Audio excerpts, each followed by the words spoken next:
কিছুক্ষণ আগেই জানিয়েছিলাম নারায়ণগঞ্জের সিদ্ধিরগঞ্জের মেজমেজি এলাকায় বাড়ির আঙিনা থেকে মা ছেলে সহ তিনজনের বস্তাবন্দি খণ্ডিত মরদেহ উদ্ধার করেছে পুলিশ। এ নিয়ে আরো জানাতে আবারও আমরা যাচ্ছি সহকর্মী রাকিবুল হাসানের কাছে। রাকিবুল হাসান, আপনি যেমনটি দেখাচ্ছিলেন কিছুক্ষণ আগে, বেশ ঘনবসতি এলাকায় এই হত্যাকাণ্ডের ঘটনা ঘটেছে এবং আপনি যেমনটি দেখালেন একটি পাকা জায়গায় খুঁড়ে সেখানে মরদেহ তিনটি মাটি চাপা দেওয়া হয়েছে। এত বড় ঘটনা ঘটলো, এই বিষয়টি কি কেউ এখন পর্যন্ত টের পায়নি?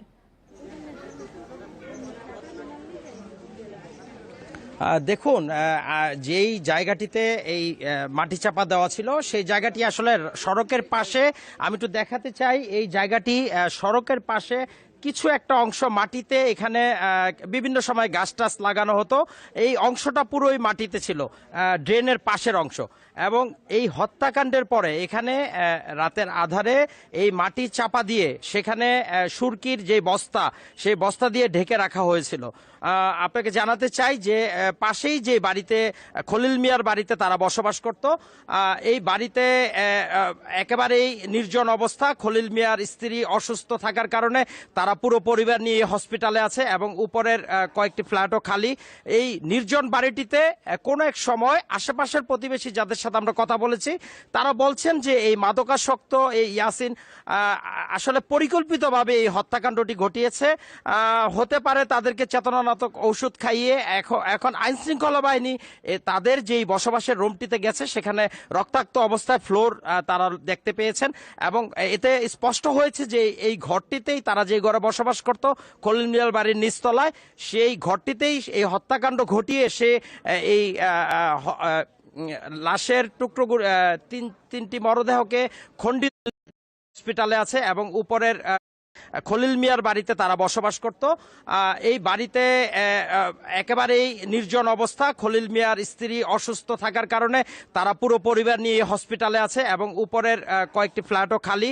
এই নির্জন বাড়িটিতে কোনো এক সময় আশেপাশের প্রতিবেশী যাদের সাথে আমরা কথা বলেছি, তারা বলছেন যে এই মাদকাসক্ত এই ইয়াসিন আসলে পরিকল্পিতভাবে এই হত্যাকাণ্ডটি ঘটিয়েছে।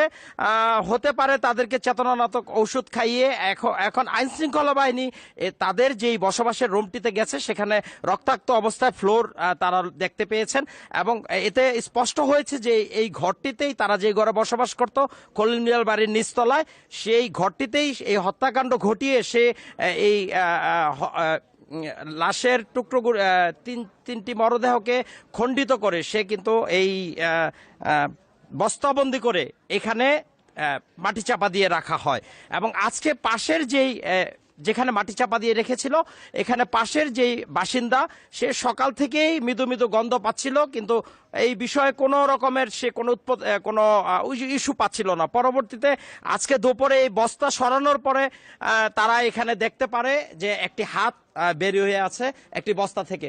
পরবর্তীতে কিন্তু পুলিশকে খবর দেওয়ার পর তারা এখান থেকে এই মরদেহ তিনটি উদ্ধার করেছে এবং পুলিশ এগুলি মর্গে পাঠিয়েছে। এবং এই সব বিষয়ে তারা আসলে পুলিশ তদন্ত করে দেখছে আরো অধিক। এখন পর্যন্ত কি যে তিনজনকে হত্যা করা হয়েছে তাদের স্বজনরা কি কোনো মামলা করেছে এই হত্যাকাণ্ডের জন্য?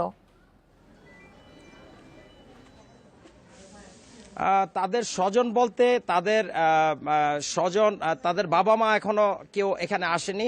এই স্বপ্নার যেই দুঃসম্পর্কের এক বোন, তাকে পুলিশ থানাতে নিয়ে গেছে, তার সাথে কথা বলছে, বিস্তারিত তথ্য জানছে। এবং পাশাপাশি যে ইয়াসিন ঘাতককে যে আটক করেছে, তার কাছ থেকেও তথ্য নিচ্ছে। পর্যায়ক্রমে পুলিশ এটা মামলা নিবে এবং মামলার প্রক্রিয়াধীন আছে। তারা যে প্রাথমিক তদন্তগুলি, সেই কাজগুলি সারছেন এবং এই হত্যার সাথে আর কেউ জড়িত আছে কি না, পুলিশ কিন্তু সেই পুলিশ সেই তদন্ত করছেন, এমনটাই কিন্তু নারায়ণগঞ্জের পুলিশ সুপার আমাকে জানিয়েছেন। এবং এখন পর্যন্ত আমরা সর্বশেষ এখান থেকে যেই তথ্য আমরা পেয়েছি, যে আশেপাশের প্রতিবেশীরা বলছে যে এই নারায়ণগঞ্জের পুলিশ সুপার আমাকে পাশাপাশি যে ইয়াসিন ঘাতককে যে আটক করেছে, তার কাছ থেকেও তথ্য নিচ্ছে। পর্যায়ক্রমে পুলিশ এটা মামলা নিবে এবং মামলার প্রক্রিয়াধীন আছে। তারা যে প্রাথমিক তদন্তগুলি, সেই কাজগুলি সারছেন এবং এই হত্যার সাথে আর কেউ জড়িত আছে কি না, পুলিশ কিন্তু সেই পুলিশ সেই তদন্ত করছেন, এমনটাই কিন্তু নারায়ণগঞ্জের পুলিশ সুপার আমাকে জানিয়েছেন। এবং এখন পর্যন্ত আমরা সর্বশেষ এখান থেকে যেই তথ্য আমরা পেয়েছি, যে আশেপাশের প্রতিবেশীরা বলছে যে এই পরিকল্পিত হত্যাকাণ্ড হওয়ার কারণেই যেন আশেপাশের লোকজন কোনো রকম টের না পায়, এই হত্যায় জড়িত ঘাতকরা কিন্তু সেইভাবেই এই তিনজনকে হত্যা করে দ্বিখণ্ডিত করে লাশ একটি মাটির জায়গায় বস্তাবন্দি করে সেখানে চাপা দিয়ে রেখেছিল। এই ছিল আমার আপনি কাছে। বলছেন যে মাদকাসক্ত ইয়াসিনের কথা আপনি বলছিলেন, আশেপাশে যারা প্রতিবেশী ছিলেন তারা কি কখনো তাদের ঝগড়াঝাটি বা এরকম কোনো তথ্য জানেন যে কারণে কিনা এই হত্যাকাণ্ডের ঘটনার রহস্য বের হতে পারে? প্রতিবেশীর সাথে আমরা কথা বলে যেই বিষয়টি জানতে পেরেছি, তিনি এই পরিবার নিয়ে গত 10 দিন আগে এই বাড়িতে সে ভাড়া আসে। এর আগে সে অন্য এলাকায় ছিল, যার কারণে আশেপাশের মানুষ তাদের তেমন একটা এখানে ছিল না। গত 10 দিনের মধ্যে কিন্তু আপনি জানেন যে ঈদের একটা বড় ছুটি গেছে, এবং এই সিদ্ধিরগঞ্জের এলাকার অধিকাংশ মানুষ কিন্তু শ্রমিক শ্রেণীর, এবং এখানকার স্থানীয় বাসিন্দা ছাড়া সকলেই কিন্তু ছুটিতে গ্রামের বাড়িতে ছিল, এবং এই কারণে কিন্তু এই এলাকাটা এমনিতেই শুনশান ছিল। নীরবতা থাকার কারণে এবং তারা নতুন এখানে ভাড়াটিয়া হিসাবে তারা আসার কারণে তাদের সাথে কিন্তু অনেকেরই পরিচিত না, এবং তারা কিন্তু এই বিষয়টি তারা টের পায়নি কোনোভাবে এই হত্যাকাণ্ডের, এমনটাই কিন্তু তারা জানিয়েছেন। জি, নারায়ণগঞ্জের সিদ্ধিরগঞ্জের মিজমিজি এলাকায় 3 হত্যাকাণ্ডের তথ্য জানাচ্ছিলেন আমাদের সহকর্মী রাকিবুল হাসান।